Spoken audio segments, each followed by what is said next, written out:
Bonjour tout le monde, j'espère que vous allez bien. Donc aujourd'hui je vais vous faire mon bilan lecture vu que j'ai lu mes 4 livres. Donc je vais commencer par vous présenter donc le livre de Stacey Halls, Les sorcières de Pendle, aux éditions Michel Lafon. Donc ce que je veux dire en premier par rapport à ce livre, c'est qu'au début j'ai vraiment eu beaucoup de mal. Voilà, j'ai eu du mal avec les personnages, avec la situation, je trouvais que c'était beaucoup trop lent. Et puis au final, petit à petit, j'ai fini par me plonger dedans et l'histoire m'a vraiment, beaucoup intéressée et j'ai fini par vraiment apprécier, toute l'histoire, même la fin. La fin était juste magnifique. Donc là, ici, on est dans un roman, historique, hein, vu qu'on est en 1612 dans le Lancashire, donc en Angleterre, je pense. Voilà, et on est avec Fleetwood. Fleetwood qui est un personnage qui a vraiment existé, voilà, cette jeune fille a vraiment existé. Et ce que je voudrais dire aussi, c'est que la plupart des personnages et des, comment dire, et des endroits qu'on visite dans ce livre ont réellement existé, hein, sont toujours d'actualité, je pense, sont toujours là, je pense. Donc c'est ce qui m'a plu aussi dans ce livre. Donc là, on est avec Fleetwood qui a 17 ans dans ce livre. Et c'est une jeune fille qui est enceinte, voilà, elle attend un enfant, mais ce qu'il faut savoir, c'est que c'est son quatrième, voilà. En sachant que les trois autres, malheureusement, ça a été donc soit des fausses couches, soit elle les a perdues peu de temps après donc leur naissance. Donc du coup, voilà, elle s'attend vraiment à réussir à mettre à terme cette grossesse. Voilà, pour pouvoir donner un héritier à son époux. Et dans cette histoire, elle va faire la rencontre d'Alice Gray, voilà, qui est une sage-femme guérisseuse, vu qu'elle connaît beaucoup de plantes médicinales qui pourraient aider Fleetwood à garder son enfant dans son ventre, tout simplement à mener à terme sa grossesse. Voilà, et donc on va faire la rencontre de cette jeune femme, d'Alice Gray, d'une façon peu commune, voilà. Et malheureusement, cette jeune fille va être accusée de sorcellerie. Voilà, vu qu'à l'époque, toutes les femmes qui étaient un peu guérisseuses, qui connaissaient des plantes médicinales et qui faisaient des choses un peu, comment dire, euh, relativement assez étranges pour l'époque, on va dire ça comme ça, étaient traitées tout simplement de sorcières et il va y avoir un énorme procès qui va être fait donc à Pendle, dans la ville de Pendle, et Alice Gray va être accusée de sorcellerie, elle va être arrêtée. Et Fleetwood, qui s'est pris vraiment d'amitié, donc pour Alice Gray, il y a un lien qui s'est tissé entre elles deux. Il y a un lien de femme et un lien parce que Alice Gray réussit à, comment dire, à apaiser Fleetwood et elle réussit un petit peu à la guérir parce que on va dire que Fleetwood, sa grossesse ne se passe pas comme elle devrait. Fleetwood est très très faible par rapport à cette grossesse. Et du coup, Alice Gray arrive grâce à son expérience médicinale à réussir à l'apaiser, à lui donner, comment dire, un peu plus de, comment dire, d'énergie, on va dire, par rapport à cette grossesse. Et du coup, il y a un lien d'amitié qui va se lier entre elles deux. Et le jour où Alice Gray va être accusée de sorcellerie, Fleetwood va de cesse que d'essayer de trouver, comment dire, comment on peut appeler ça, un témoin, voilà, qui peut innocenter Alice Gray. Elle va essayer coûte que coûte d'innocenter sa sage-femme. Alors après, est-ce qu'elle va y arriver ou pas, à vous de le deviner. Qu'est-ce que ce procès de sorcière va donner? Est-ce que Alice Gray va s'en sortir ou pas? Et comment va finir cette histoire? Ça sera à vous de le découvrir. Moi, en tout cas, au départ, c'est vrai que j'ai eu beaucoup, beaucoup de mal. Et avec Fleetwood, parce que je la trouvais un peu, comment dire, molle. Je la trouvais beaucoup trop molle, beaucoup trop jeune.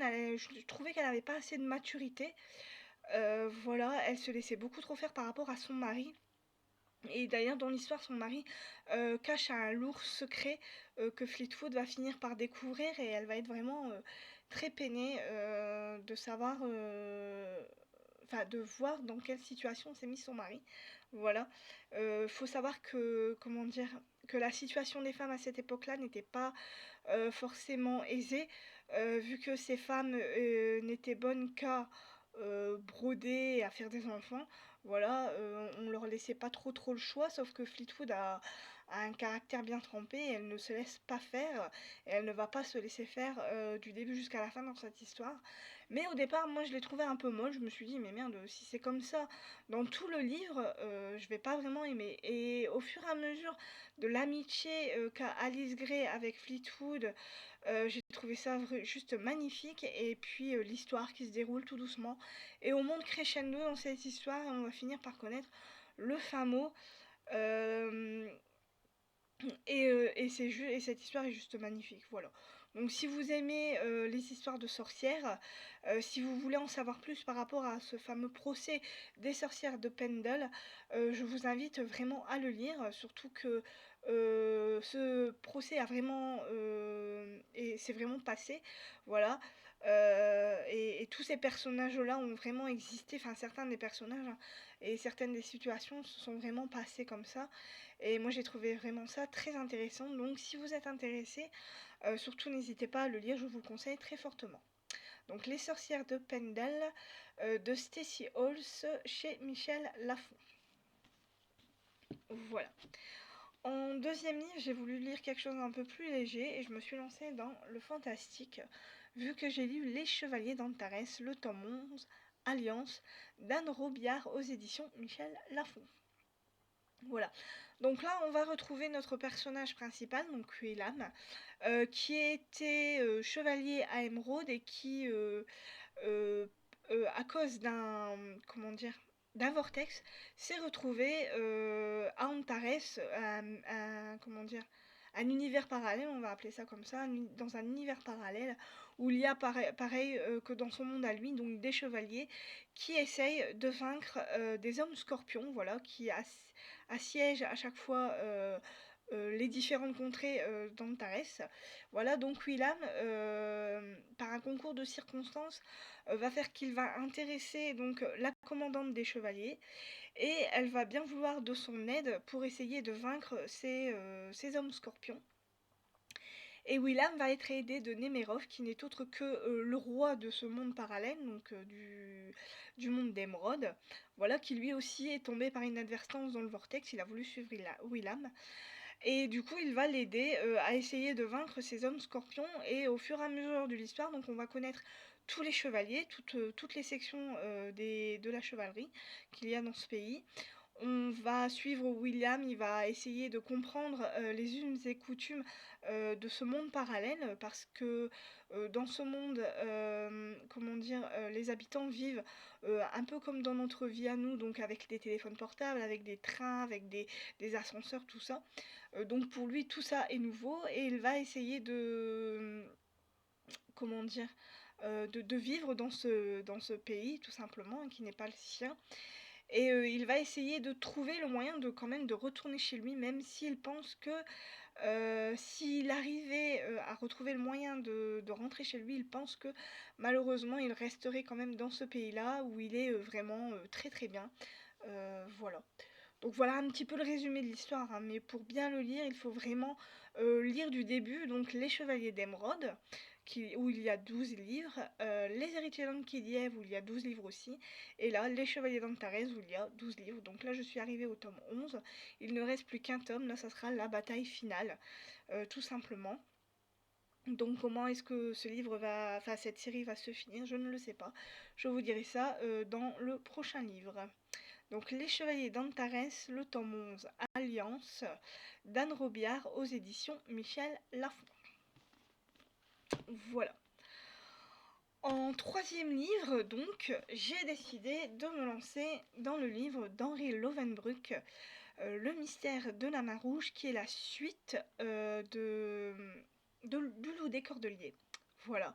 Donc on va retrouver notre fameux personnage principal de Gabriel Joly, qui veut se lancer dans le journalisme, et pour ça il va aller à Paris. Donc à savoir qu'à Paris on est en pleine, enfin on est au début de la Révolution française, hein, vu qu'on est en 1789, puis en juillet 1789, donc on est presque à la Révolution française. Voilà. La Bastille a été prise, voilà, et les révolutionnaires essayent de, comment dire, d'évincer le roi pour essayer de faire une république tout simplement, hein, parce qu'ils ne veulent plus du tout de la monarchie à Paris. Et donc dans Paris, il y a des, comment dire, enfin des meurtres, oui et non, comment dire, des jeunes femmes qui sont agressées dans la rue, donc par des hommes ivres ou des brigands, voilà, tout simplement. Et il y a donc dans la ville de Paris donc un, comment dire, un mystérieux justicier qui se balade avec un loup et qui attaque donc ces hommes qui attaquent ces jeunes femmes sans défense, voilà, pour essayer de les défendre tout simplement. Et Gabriel Joly va essayer de trouver l'identité de cette personne, donc qui est ce mystérieux justicier. Et il va, comment dire, il va découvrir qui c'est. Et il va être très très étonné. Et dans ce livre-là, donc voilà, dans le mystère de la Mare Rouge, donc on va suivre Gabriel Joly qui va essayer de retrouver la trace de ce fameux justicier. Voilà, et en même temps, il va faire la découverte d'une société secrète. C'est un peu comme la société des francs-maçons, sauf que là, on n'est pas du tout dans ça, c'est une autre société, voilà, secrète qui essaye, qui fait, enfin, par rage dans Paris, mais qui essaye de, comment dire ça?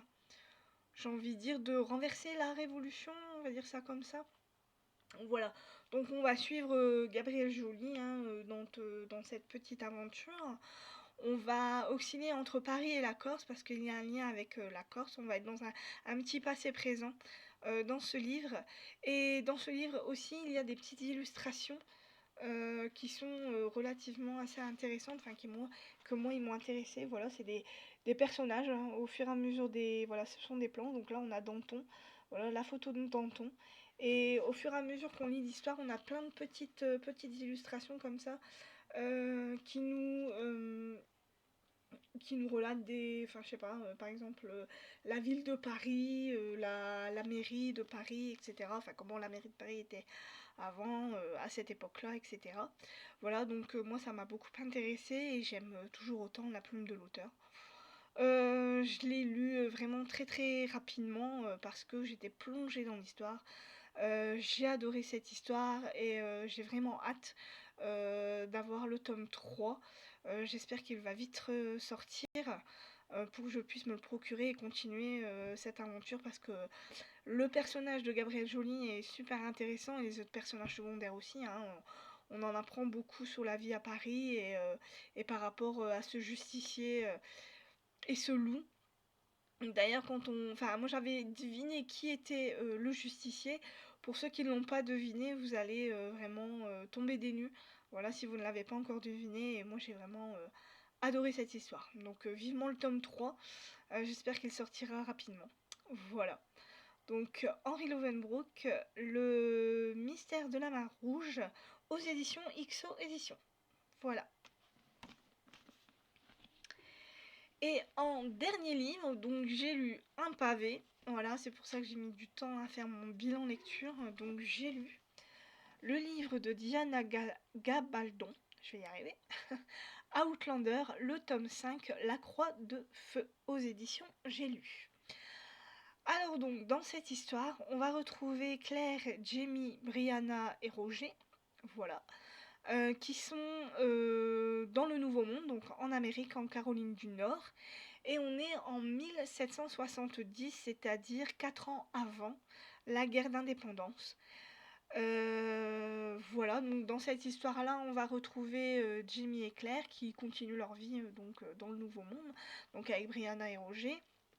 Et comme la guerre d'indépendance se prépare petit à petit, au départ, Jamie va être, enfin, on va lui ordonner de, comment dire, de préparer une milice pour faire une mini-guerre entre des miliciens et des régulateurs, voilà, qui sont contre le gouvernement, tout simplement. Donc Jamie va avoir la lourde charge de demander donc à des hommes qu'il connaît, à des compagnons, de bien vouloir faire la guerre avec, enfin une mini-guerre, hein, c'est vraiment pas grand chose, une mini-guerre pour le gouvernement. Voilà, donc on va vivre ça. On va vivre aussi des mariages, on va vivre aussi des échecs et puis des petits conflits qui vont exister. Enfin voilà, il va se passer beaucoup de choses dans ce livre. Moi j'ai vraiment adoré retrouver Jamie et Claire dans ces aventures. Même Brianna et Roger, je trouve que c'est des beaux personnages.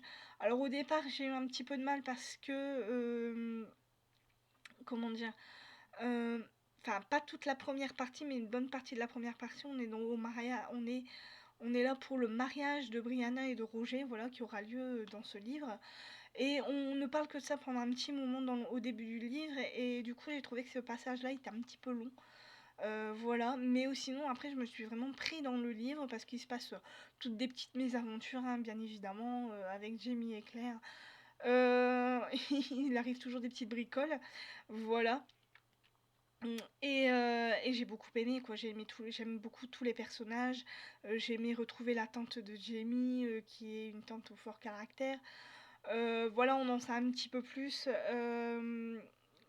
par rapport au tome 4 aussi. Enfin, faut lire tous les livres, hein. Faut lire toute la série pour bien comprendre l'histoire. Parce que c'est vraiment la suite du tome 4, 3, 2 et 1. Voilà. Et j'ai beaucoup aimé, quoi, même si c'est un gros pavé, hein, parce qu'il fait un peu plus de 1500 pages.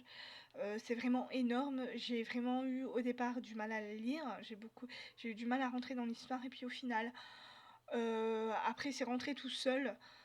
Voilà, bon, il y a des chapitres relativement longs, mais il y en a aussi de très très courts. Et je trouve que c'est toujours bien.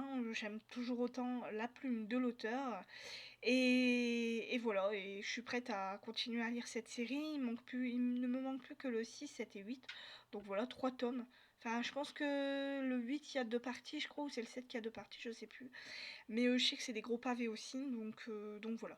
Donc si vous avez aimé la série qui passe sur Netflix, voilà. Vous aimerez peut-être aussi le livre, ou si vous n'avez pas encore vu la série, vous aimerez peut-être lire ce livre. Donc en sachant que là on est dans le passé et Claire a vécu dans le futur, donc voilà, elle a vécu la Première Guerre mondiale, elle a vécu la Seconde, enfin voilà, elle a vécu elle a, comment dire, elle a connu toute la technologie. Voilà, là, elle arrive dans le passé, et voilà, il faut tout réapprendre. Et elle sait ce qui va se passer par rapport à la guerre d'indépendance. Même Brianna et Roger, ils le savent, vu qu'ils viennent eux-mêmes du futur. Et du coup, ils essayent de prévenir Jamie, mais Jamie, lui, voilà quoi, il ne voit pas. Il se voit faire la guerre, quoi, parce que lui, c'est un Highlander, et les Highlanders sont faits pour la guerre, donc voilà quoi. Lui, il demande qu'une chose, c'est de faire la guerre, même si il a un peu peur de mourir, ce qui est normal, hein, vu qu'à cette époque-là, bon, c'était pas vraiment comme à notre époque à nous, on va dire. Et bon, bah, on va dire que toutes les guerres, hein, voilà, sont atroces, tout simplement. Et voilà. Et tout ça pour dire que j'ai vraiment bien aimé ce livre. Je pense que dans le prochain livre, on va être en pleine guerre d'indépendance, hein, vu que ce livre se finit en 1771 ou 72, je pense. Donc du coup, on y est presque, encore 2 ans, et puis ça sera la guerre d'indépendance. Voilà. Et que vous dire d'autre que moi j'ai vraiment beaucoup aimé ce bouquin. Voilà. Donc Outlander, la croix de feu de Diana Gabaldon, aux éditions J'ai lu. Donc voilà donc pour mon bilan lecture. Donc en ce moment je suis en train de lire le Jules Verne, Le Tour du Monde en 80 jours, que j'ai bientôt terminé, hein, je suis à plus de la moitié, voilà. Alors, comment vous dire que ce livre est assez spécial, je trouve. Le personnage de Phileas Fogg est relativement froid. Moi, je le trouve très très froid, très antipathique. Même si il a une nature assez généreuse. Au fur et à mesure de l'histoire, on sent bien que voilà quoi, que c'est quelqu'un de gentil, mais de très antipathique quand même. Voilà. Et on fait le tour du monde avec lui en fait, mais plus par rapport aux yeux de Passepartout, qui est son fidèle domestique. Et voilà. Et pour l'instant, bon bah, j'en suis à plus de la moitié. Je peux vous dire que c'est relativement compliqué quand même à lire. Les phrases, on sent que l'auteur vient d'un autre siècle, donc du coup les phrases sont tournées de façon assez spéciale. Et moi je le conseille pas à des forts jeunes, quoi. Je le conseille pas à des enfants de 10 ans. Voilà, ils auront vraiment du mal à comprendre, même déjà pour moi c'est compliqué. Même si c'est très intéressant, hein, on visite un peu tous les pays que Phileas Fogg visite, même si lui, il les visite pas vraiment, mais bon, ça je vous l'expliquerai dans un prochain bilan lecture, il n'y a pas de souci. Mais bon, voilà, je voulais lire un Jules Verne, ça sera chose faite. Il me reste encore 20 milieux sous les mers à lire, mais bon, ça sera la prochaine fois, hein. Je vais y aller mollo, une chose à la fois. On va déjà finir celui-là, et je lirai le prochain, peut-être dans la prochaine fois. Je sais pas, dans ma prochaine liste. Voilà. Donc Jules Verne, Le Tour du monde en 80 jours. Après, j'ai l'intention de lire Idealis de Christopher Paolini, qui est l'auteur d'Eragon, de la saga Eragon. Je ne sais pas si vous connaissez, mais je pense que oui. Voilà, donc là on est dans un premier tome à la lueur d'une étoile inconnue, voilà, qui est le premier tome d'une série. Donc là on va être dans de la pure science-fiction, et ça sera la première fois pour moi que je vais lire de la science-fiction, donc j'espère tout ce que j'espère, c'est que je vais aimer, parce que alors si j'aime pas, ça craint, parce qu'il fait à peu près 800 pages. Ouais, il fait à peu près 800 pages. Donc du coup, tout ce que j'espère, c'est que je vais aimer cette science-fiction, parce que si j'aime pas, ça va être compliqué pour moi de le lire. Donc voilà. Après, j'ai l'intention de lire Le Franquillier que je me suis acheté à ma librairie. Donc La Chambre des Morts suivie de La Mémoire Fantôme aux éditions Pocket. Donc là on va retrouver Lucie Hennebel, qui sera la future collègue de Charcot et la future femme de Charcot. Voilà, donc là j'essaye de me faire les Franquilliers dans l'ordre. Voilà, j'en ai certains de Franquilliers, enfin j'en ai pas mal de Franquilliers, mais là j'essaye de me refaire les tout premiers Franquilliers. Voilà, donc je les achète au fur et à mesure. Donc là ici je vais lire celui-là, parce que j'avais beaucoup aimé Train d'enfer pour Ange Rouge et Deuil de miel. Et là, maintenant, je vais rentrer dans cette histoire avec Lucie et Nebel. Voilà, on va faire sa connaissance et je vais voir ce que ça donne. Voilà. Et en dernier livre, j'ai l'intention de me faire un historique, donc Éric Emmanuel Schmitt, Paradis perdu, le tome 1, La traversée des temps, chez Albin Michel. Voilà, donc là on va être totalement dans quelque chose de différent. On va être avec Noé, qui n'est autre que voilà, l'arche de Noé, hein. On va vivre donc comment est-ce qu'il a vécu ce déluge, voilà, le fameux déluge, et comment va être ce personnage, comment est-ce qu'il va fabriquer son arche, comment est-ce qu'il va trouver les différentes espèces d'animaux pour les ramener dans son arche, je pense. Je vous dirai ce que j'en pense. Apparemment, il y a de très très bons retours dans ce livre, par rapport à ce livre. Moi, j'adore Emmanuel Schmitt. Eric Emmanuel Schmitt, pourquoi Emmanuel Schmitt? Eric Emmanuel Schmitt, j'aime beaucoup cet auteur, il a fait de très très bons livres que j'ai apprécié lire. Donc voilà, donc j'espère que ça sera bon, et que je vous en dirai plus quand je l'aurai lu. Voilà. Donc voilà pour mon bilan lecture, voilà pour mes prochaines lectures. Donc j'espère que ce bilan lecture vous aura plu. Je remets mes livres là. Ma prochaine vidéo, ça sera un book haul. Voilà, vu que j'ai acheté pas moins de 15 livres. Voilà, donc j'ai 15 livres à vous présenter en book haul. Il faut que je vous fasse la vidéo. Voilà, donc c'est tout pour moi. Donc j'espère que ce bilan vous aura plu, que mes prochaines lectures vous plaisent, et que vous êtes pressés d'avoir mon retour. Voilà. Donc je vous souhaite à tous donc une bonne fin de journée. Je vous souhaite un très très bon week-end, et je vous dis à plus pour de nouvelles lectures. Bye bye.